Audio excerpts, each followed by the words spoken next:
Well, good afternoon, everybody. Thanks for coming to our press conference this afternoon. Certainly appreciate it. For a little over 100 years now, the Heritage Park building has been in existence, and it's served the city in a variety of different capacities over that 100 years.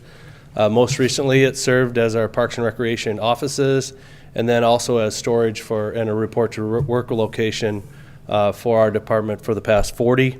And then prior to that, it was also a fire station, and it also served as a public library. Since we no longer had a use for that property over the last several years, we decided to issue an RFP this past September for the repurposing and the purchase of this property. We're pleased to share with you today that we are issuing a notice of intent to award to Stone Group Architects.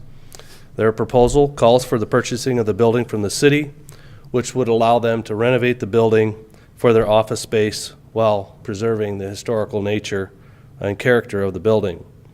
We're pleased to really get a proposal that is complementary to the uses of Heritage Park and really become a great asset for the Whittier neighborhood. With us today to talk a little bit more about his plans for the building is Todd Stone with Stone Group Architects. Todd? Yeah, appreciate it. Thank you.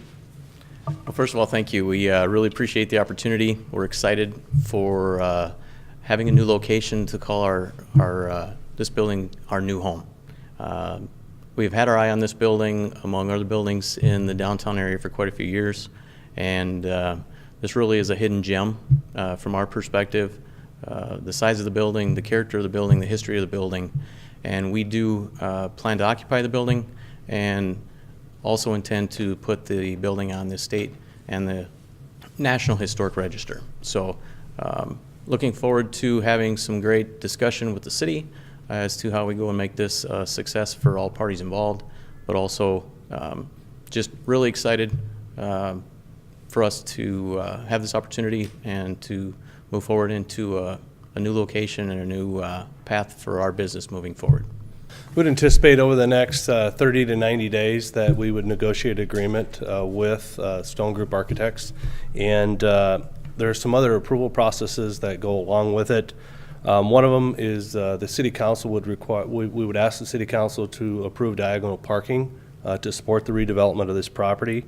The Council will also have to designate the property as surplus, and they'll ultimately have to approve the development and purchase agreements with the city before their group would be able to move forward with it. But we don't see this as being an overly complicated agreement, and I know Todd's anxious to get started as soon as he can. And maybe, Todd, you could talk a little bit more about your ideal time frame. Yeah. So obviously, our time frame would allow us to occupy sometime this fall with about a 6-month construction schedule. So the sooner we can close, the sooner we can get started, so to speak. So we're ready to go as soon as all the paperwork and the T's get crossed and the I's get dotted. This is a kind of development we really wanted to see. It kind of, the proposal that Todd and his group have is just right in line with what we were hoping to see. We've been talking to the Whittier Neighborhood Association as well. They're excited about it, that it gets used and there's a presence there on a year-round basis versus just kind of the seasonal nature of it now. So to have somebody there, a real positive development on that corner, we think is going to be really good for the park.